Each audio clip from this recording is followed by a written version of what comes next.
Jonas walked through the evening woods with slow, careful steps, trying not to make a sound. The forest around him was calm and still, touched by a soft blue light from the early moon. A cool breeze drifted between the trees, carrying the gentle smell of pine and damp earth. It had been a long day, a strange day, one that Jonas had not planned for. He had left the village before sunrise, carrying only a small pack, hoping to make it to the next town by nightfall. But somewhere along the way he had taken a wrong turn, or perhaps the forest paths had shifted the way old travelers often claimed. Either way, Jonas no longer knew exactly where he was. Still, he did not panic. The woods were peaceful, quiet, almost too quiet. He paused under a tall oak and looked around. The trees stood close together, their branches hanging like silent watchers. A faint mist curled at the ground, moving like soft breath rising from the earth. It was the kind of evening that made every sound feel louder than it truly was. Jonas opened his pack and checked what little he carried: a piece of bread, a water flask, and a small smooth stone he had found in an abandoned well the day before. The stone was dark, almost black, and faint blue lines glowed inside it, like tiny cracks holding light. He didn't know why it glowed, or why it felt warm in his hand. He only knew it made him uneasy, and yet he couldn't bring himself to throw it away. He packed it again and continued down the narrow trail. After a few minutes he noticed something unusual: a soft, dim light between the trees ahead. Not bright like fire, not cold like the moon, something in between. Jonas slowed his steps. The light did not move, it simply glowed. As he came closer, he saw a small figure sitting on a fallen log near the edge of the trail. A girl wrapped in a simple dark cloak, her hands held close together. A soft, pale glow shined between her palms. Jonas stopped a few steps away. The girl did not seem to hear him. She was very still, her head slightly bowed, her long hair falling over her shoulders like a quiet stream. The glow in her hands brightened, then dimmed again as though it breathed. Jonas cleared his throat gently. Hello?" he said softly, not wanting to startle her. The girl lifted her head. Her eyes were calm, almost gentle but tired, like someone who had walked too far without rest. She looked at Jonas for a moment. Then the light in her hands faded away. "Hello," she said, her voice quiet and soft. Jonas stepped a little closer but kept a respectful distance. "I didn't mean to sneak up on you," he said. "I didn't expect to find anyone out here." She gave a small nod. "I didn't expect to meet anyone either." The forest around them stayed silent, as though listening. Jonas rubbed the back of his neck. "I'm Jonas." The girl hesitated a moment before speaking. "Elin," she said. Her name fit her voice, simple, gentle, light. Jonas glanced at her hands. What was that light? Elin lowered her eyes a little. "It's nothing dangerous," she said. "Just something that helps me see in the dark." Her voice was honest, but he sensed she was holding back something, not out of fear, but out of caution. Jonas nodded. "I see. Well, you don't have to explain. I'm just glad you're not hurt or lost." Elin gave a tiny smile that lasted only a second. "Thank you." A soft wind moved between them, carrying the quiet rustle of leaves. Jonas looked at the sky. "It'll be night soon," he said. "Are you traveling too?" Aileen looked toward the deeper part of the forest. "Yes," she said softly, "but I'm not sure where I'll stop." Jonas let out a small breath. "Same here," he admitted. "I think I lost the road." Elin looked back at him with a calm expression. Then maybe we shouldn't walk alone, she said gently. Jonas was a little surprised. He hadn't expected her to say that, but something about her felt safe, quiet, steady, and very real. I don't mind, he said with a small smile, if you're okay with it. Elon gave a simple nod. Yes. Jonas walked to her side, giving her space, and the two of them began to move together through the soft blue woods. The forest didn't feel so silent anymore. The fire crackled softly as the night wrapped around them. Cora sat with her knees pulled close, watching the sparks float upward. Daniel checked the straps on his pack again, though it didn't really need checking. She smirked lightly. You already checked that twice. I know, he said. It keeps my hands busy. Cora didn't say anything at first. She watched his face in the glow of the fire. He looked calm, but she could feel something tighter underneath. You think the bandits will come back? She asked.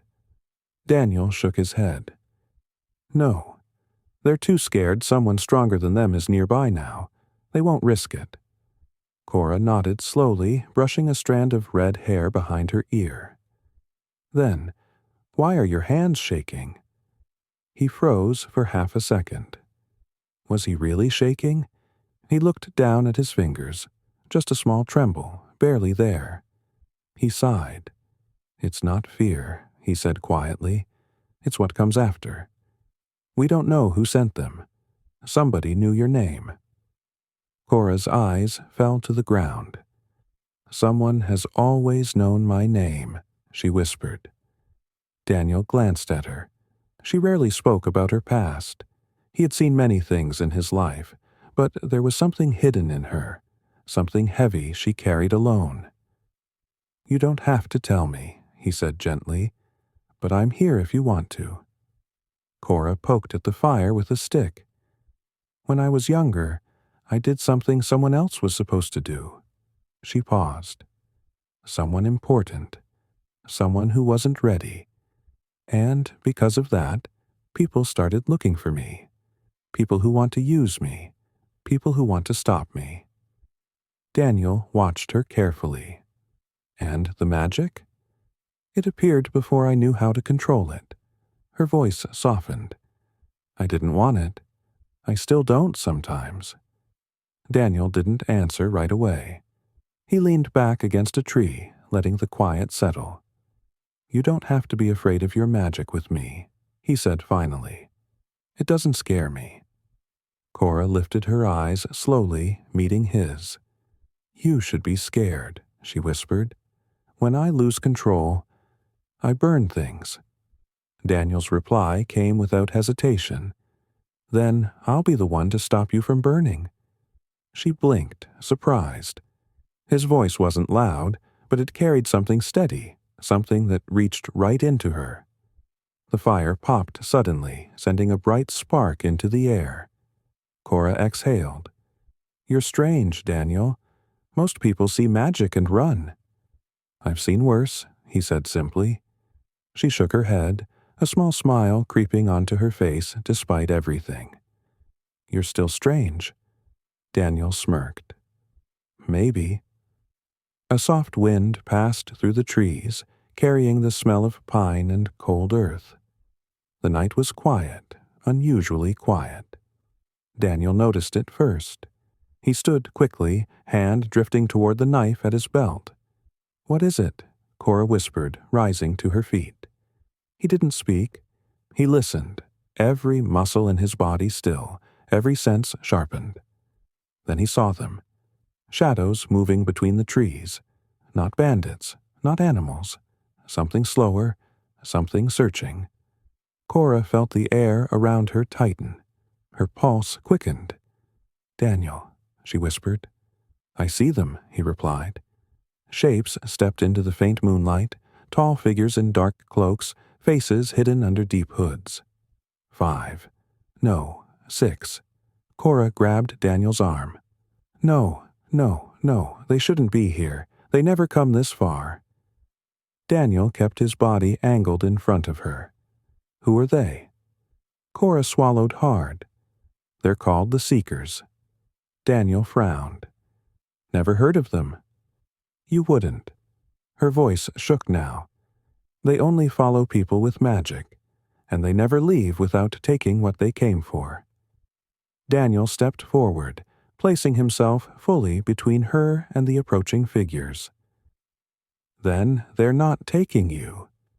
Cora's breath trembled. They're stronger than bandits, and they don't feel pain. They don't stop. Daniel didn't look back.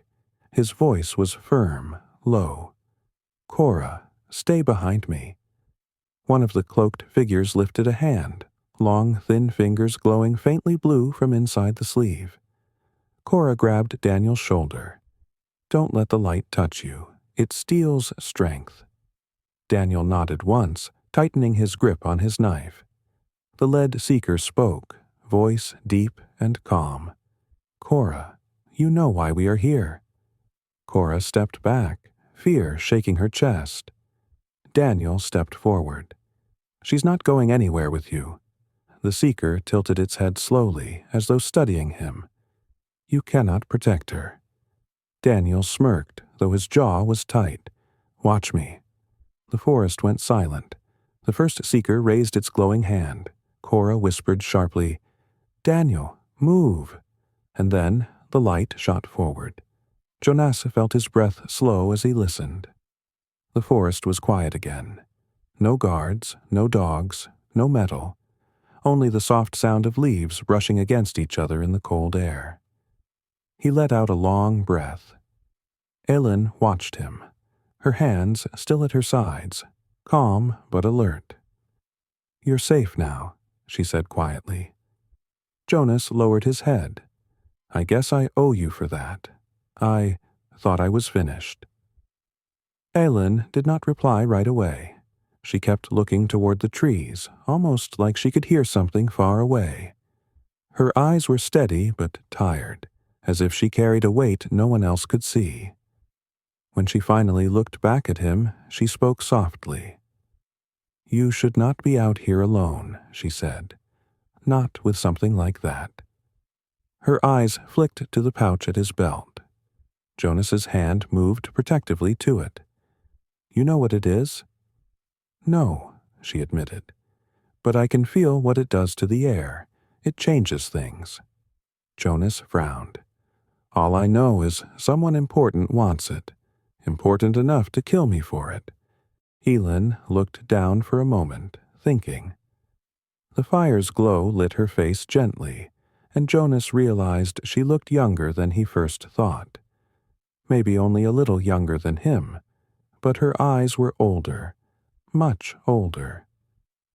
There is a place you should go, she said after a moment. Not far from here. People who might understand that stone better than you or I. Jonas raised an eyebrow. And what kind of people are these? Aelin hesitated. Wanderers, healers, some call them witches. Jonas nodded slowly. So like you. She didn't deny it. Instead, she turned slightly, as if to hide the look on her face. If you keep that stone with you, the guards will never stop hunting you. Someone gave an order, someone powerful, and people with power do not forget. Jonas tried to laugh, but couldn't. Lucky me. Ellen looked at him again, but this time her expression was not cold or watchful. It was gentle. You don't have to joke, she said softly. Not here. Jonas opened his mouth to speak, but the words didn't come. Something about the way she said it. Quiet, steady, reached a part of him he usually kept locked. For a moment, neither of them spoke. The fire popped softly. A cold breeze drifted through the small clearing, carrying with it the smell of pine and frost. Jonas pulled his cloak tighter around himself and glanced toward the dark tree line. Will the guards come this far? He asked.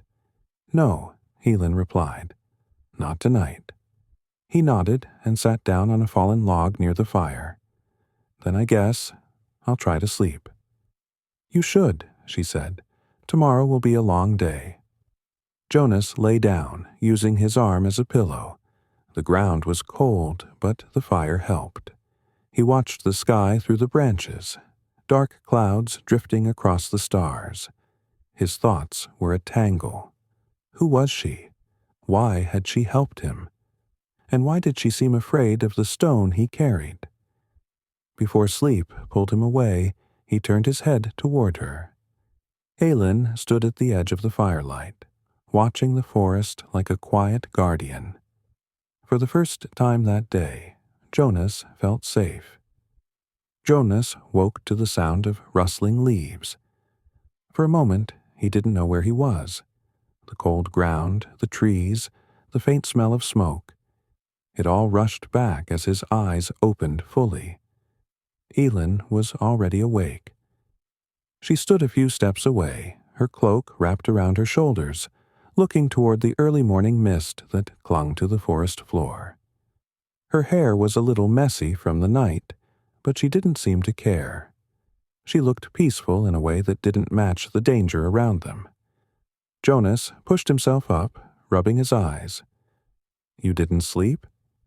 Aelin shook her head. "I don't sleep much." He tried to smile. "You'll wear yourself out." She glanced at him, just for a second, as if surprised he cared enough to say it. But she didn't argue. Instead, she pointed toward the pale sky. "We should move before the sun rises fully. The guards like to check the roads in the morning." Jonas nodded and stood. His back ached from the hard ground, but he didn't complain. He had slept worse in the past. Much worse. Aelin kicked dirt over the last bits of the fire, making sure not a single spark remained. Her movements were careful and slow, almost too careful, Jonas noticed. "You always do that?" he asked. "Yes," she said. "Fire can spread easily in a place like this." There was something in her voice, a quiet hardness that made him think she knew this from experience. Aelin carried more than one. They reached a small clearing where the trail dipped downward toward a low stretch of land. Grass shimmered with morning dew. Birds hopped between fallen branches. Everything looked peaceful, too peaceful. Jonas slowed. "Is this area safe?" Aelin nodded. "Mostly, but stay close. The river isn't far now." He followed her down the slope. The ground grew softer beneath their boots, and Jonas could hear the distant rush of water.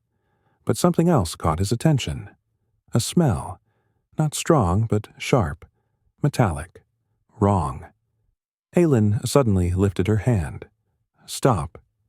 Jonas froze. Her eyes narrowed as she listened. The wind shifted, brushing past them gently. Then she spoke quietly. "There's someone ahead." Jonas tensed. "Guards?" "No," she said. "Not this time." She stepped forward slowly, moving branches aside until the river came into view. Jonas stepped beside her and stopped breathing for a moment. A man lay near the riverbank, face down, still. His clothes were torn, soaked with mud and water. Blood stained the grass around him. Jonas swallowed. "Is he—" Aelin knelt beside the man. She placed 2 fingers on his neck, then shook her head. "He's alive," she said. "Barely." Jonas let out a slow breath. "What happened to him?" Aelin didn't answer right away. Instead, she turned the man gently so he lay on his back. When Jonas saw the deep cut across the man's chest, he felt the hairs on his arms rise. They started walking, moving between tall trees and patches of frost-covered grass. The morning light was soft, and birds began to sing somewhere far above. Jonas tried to act relaxed, but the more distance they put between themselves and the camp, the more one question bothered him. He looked down at the pouch on his belt. "Aelin," he said, "if you don't know what this stone is, why help me?" She walked for a few steps before answering. "Because someone has to." Jonas blinked. "That's not really an answer." Aileen stopped walking, not suddenly, just a slow, gentle pause. She turned toward him. Her expression was calm, but her eyes held something deeper. When I first saw you in the ruins last night, I felt something strange. The air was different around you, like the world had shifted just a little. Jonas frowned.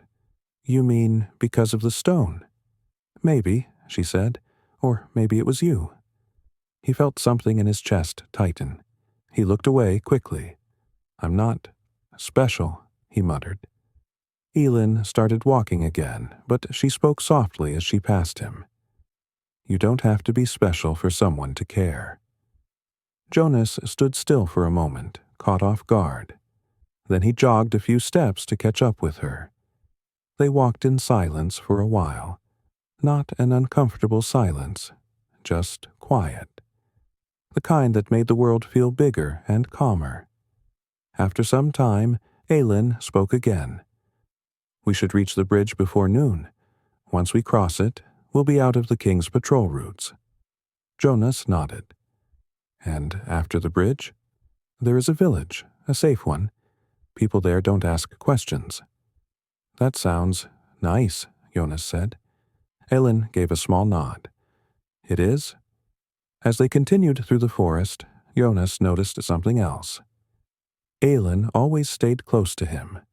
Not enough to seem worried, but enough that if anything jumped out of the trees, she would be able to react before he did. She pretended not to watch the shadows around them. But she watched. Every moment. It made Jonas feel strangely protected. He looked at her again, walking beside him with quiet determination. Hey, he said softly. I never thanked you. She didn't look at him, but her voice warmed just a little. You don't have to. Jonas shook his head. I want to. Aileen didn't speak after that, but a small, almost hidden smile touched her lips. They kept walking, side by side, deeper into the morning light. The forest began to thin as the sun climbed higher. Light spilled through the branches in soft beams, warming the cold morning air. Jonas could feel the chill fading from his hands as they walked, though his thoughts stayed restless. He glanced at Aelin from time to time. She moved quietly, almost like she belonged to the woods more than he did. Her steps were light, her eyes focused, her breathing steady. But there was something else there, too, something hidden under her calm face. Jonas had lived long enough to notice when someone carried a secret. This wasn't from a sword. The wound was too jagged, too uneven, like something had torn into him. Elin, Jonas whispered. What did this? She didn't look at him. Her eyes stayed on the wound, her brows drawn in a quiet, steady worry.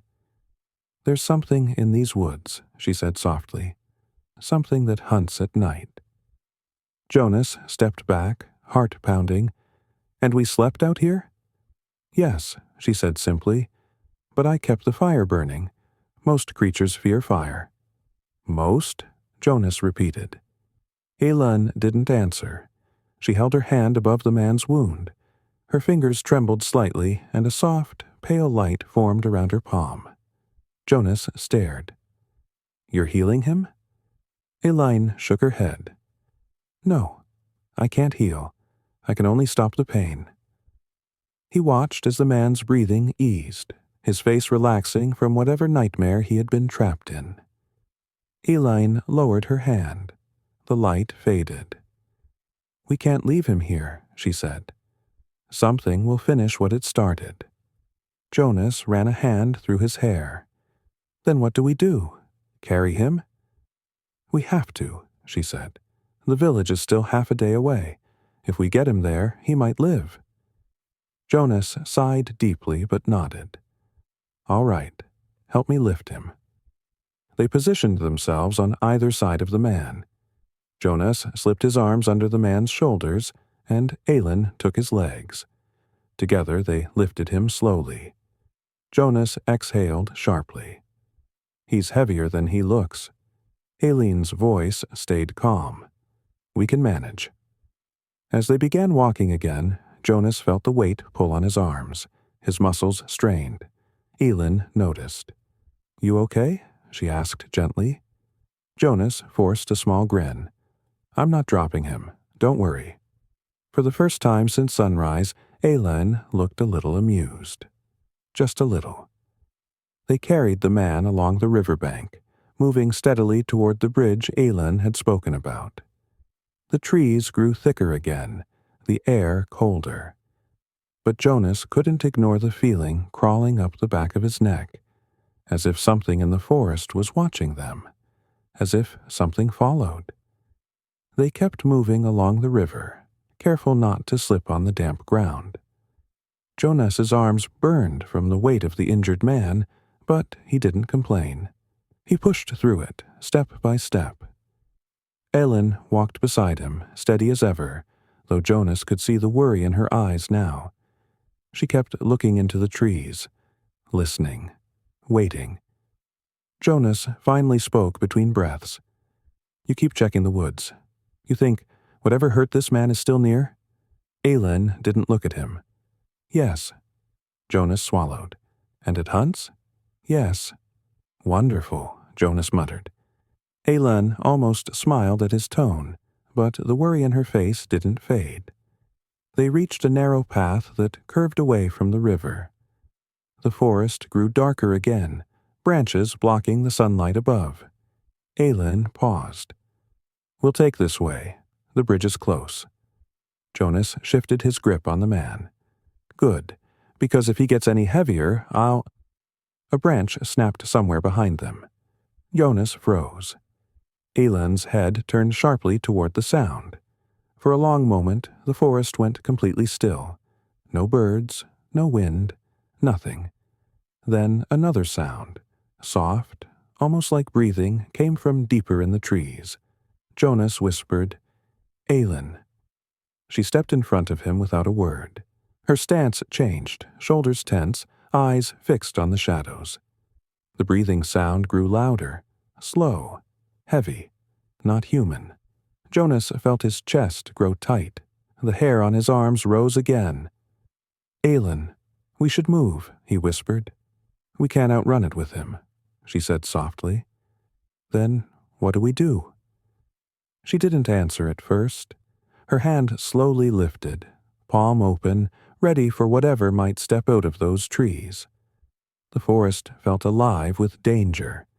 The breathing grew closer, close enough that Jonas could hear the rasp in it, like something dragging its weight across the ground. Then Ellen spoke, her voice low and steady. "Stay behind me. If it comes out, don't run. Running makes things worse." Jonas didn't like that. Not at all. Worse than this? Yes. A cold shiver ran through him. He could hear it now. Steps. Slow, heavy steps moving through the undergrowth. Jonas tightened his grip on the injured man. "If this thing jumps at us, we're done." Ellen didn't move. "It won't jump." "How do you know?" "Because it's watching."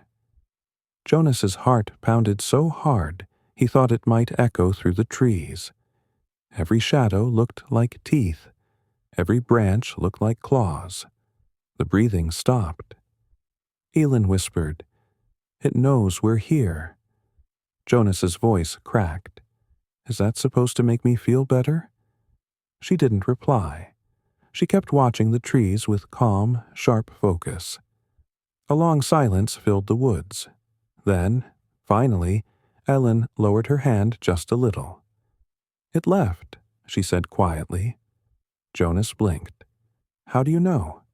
She turned her head toward him, and for the first time since they met, he saw real fear in her eyes. "Because I can't hear it anymore," she said softly. "And things like that don't just disappear." Jonas felt his stomach twist. "Then where is it?" Ellen looked toward the river, her voice almost a whisper. "Following us." Jonas exhaled shakily. "Then we need to move, now." Ellen nodded. "Yes." They started walking again, faster this time, but still careful. Jonas could feel something behind them, even if he couldn't see it. The pressure in the air felt heavier. The man they carried groaned faintly, his pain returning. "Hold on," Elin whispered to him. "We're close. Just hold on." The trees began to thin. Jonas saw sunlight ahead. He pushed toward it with renewed strength. A few more steps. A few more breaths, and then they broke through the last row of trees and stepped onto open ground. The old stone bridge stood only a short walk away. Jonas let out a shaky breath. "We made it." Elin didn't relax. "No," she said quietly. "Not yet." Jonas followed her gaze back to the tree line. Deep in the shadows, two pale eyes stared back at them, and then slowly, silently, they vanished. Jonas could not move at first. He stared at the trees, trying to convince himself he hadn't seen those pale eyes. But the cold in his chest told him he had. Elin stood completely still beside him, her gaze locked on the shadowed woods. She didn't blink. She didn't breathe. She watched as if expecting the eyes to return. When they didn't, she let out a slow breath. "Come on," she said quietly. "We need to cross." Jonas shifted his grip on the injured man, adjusting his arms so he wouldn't drop him. His hands were shaking, but he tightened them until they steadied. "Is that thing going to follow us across the bridge?" he asked. Elin finally turned away from the trees. "No, it won't cross running water. Not a wide river like this." Jonas blinked. "That's good to know." She nodded once. "Let's move." They walked toward the old stone bridge. Moss covered most of the rocks, and cracks ran along the edges, but it still held strong. The river beneath it rushed fast and loud, the white foam breaking over the rocks. Jonas stepped onto the bridge first. The stones were cool under his boots. Halfway across, he glanced back. The forest was still. Too still. "Elin," he said softly, "what was that thing?" She didn't answer right away. Her eyes stayed on the path ahead. When she finally spoke, her voice was barely above a whisper. "A mistake," she said. Jonas frowned. "A mistake? What does that mean?" Elin kept walking. "I'll tell you when we're safe." Jonas wanted to push her for more, but the look in her eyes stopped him. She wasn't hiding the truth because she didn't trust him. She was hiding it because it frightened her, and that made him stay quiet. They reached the far side of the bridge, and Elin let out a breath she had been holding. The forest here was different, brighter, softer. The air felt lighter, and birdsong slowly returned as if the woods sensed they were away from danger. Jonas eased the injured man onto the ground and rolled his shoulders, trying to relax the tension in his muscles. Elin knelt beside the man again and checked his breathing. "He'll wake soon," she said. "His body is fighting." Jonas rubbed the back of his neck. "I hope he knows who attacked him. Maybe we can get answers." Elin shook her head gently. "People attacked by things like that don't remember much. Fear takes the memory." Jonas sighed. "Then we're walking into this blind." "Not blind," she said softly. "Just careful." Jonas sat down on a flat rock nearby, feeling the weight of everything pressing down on him. "What happens now?" he asked. Elin looked toward a small trail leading deeper into the new stretch of forest. "We take him to the village. They'll help him. And once he's safe—" She paused for a moment, her voice turning quiet. "We keep going." Jonas lifted his head. "Going where?" She looked at his belt, the pouch with the stone inside. "You still need answers," she said, "and someone out there wants that stone badly." Jonas nodded slowly. "And you're coming with me?" Elin hesitated, just for a second. Then she nodded. Yes. Jonas felt something warm settle in his chest, though he tried to hide it. He looked at her gently. Thank you. Ellen didn't speak, but her eyes softened. A moment later, the man on the ground groaned. His fingers twitched. His head shifted. His face twisted with pain. Aelin leaned close. Easy. You're safe now. The man's eyes opened, unfocused and scared. He tried to sit up, but his body wouldn't obey. Jonas held his shoulder. Don't move. You're hurt. The man blinked several times, looking from Jonas to Aelin. His voice came out weak and rough. Where am I? By the river, Aelin said softly. We found you. The man's breathing sped up. His hands shook as he touched his chest, feeling the torn fabric and dried blood. Then his eyes widened. It had teeth, he whispered. Eyes like snow. And it moved without sound, like air, like... Aelin placed a hand on his arm. Don't push yourself. You're safe now. The man swallowed, shaking harder. No, he whispered. You don't understand. Jonas leaned closer. What don't we understand? The man's voice trembled as he forced the words out. It's hungry. He looked toward the woods behind the bridge. And it won't stop. Aelin's face went pale. Jonas felt the cold return to his spine. Whatever followed them in the trees. It wasn't done. Not yet. The man struggled to breathe. His eyes kept drifting toward the trees they had left behind, as if he expected the pale eyes to return at any moment. Jonas steadied him. You're safe. You made it across the river. The man swallowed. I only know one thing. It doesn't stop. Not once it chooses a scent. Aelin's face tightened. We have to reach the village. Now. Jonas nodded and helped the man stand. His legs were weak, but together they supported him. Aelin wrapped her arm around his shoulders. They followed the narrow trail deeper into the lighter part of the forest. The trees opened little by little, and a soft breeze brushed past them. The sun warmed their backs as they walked. Jonas kept looking behind them. He didn't see anything, but the worry in his chest didn't leave. After nearly an hour, the trees finally thinned completely, and a small village appeared on the hilltop ahead. Smoke rose gently from chimneys. Chickens wandered near fences. People worked quietly in gardens. It looked peaceful, like danger had never touched it. Aelin led them toward a small house near the edge of the village. A woman stepped outside, wiping her hands on her apron. When she saw the injured man, she hurried forward. Oh, heavens, bring him inside. She opened the door at once, and Jonas and Aelin carried the man in. The woman laid blankets out and began tending to his wound with warm water. He'll live, she said. You two saved him. Jonas let out a breath he didn't know he was holding, but Aelin did not relax. Her gaze stayed sharp, thoughtful. The woman noticed. Something wrong, dear? Aelin shook her head softly. Just tired.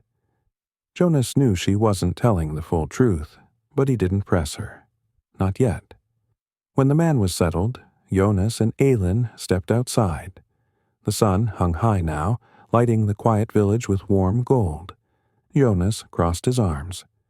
All right, he said softly. We're safe. He's safe. Tell me what that thing was. Aelin didn't speak at first. She stood still, watching the breeze rustle the grass. When she finally turned to him, her eyes were calm but sad. It wasn't a creature, she said. Not at first. Jonas frowned.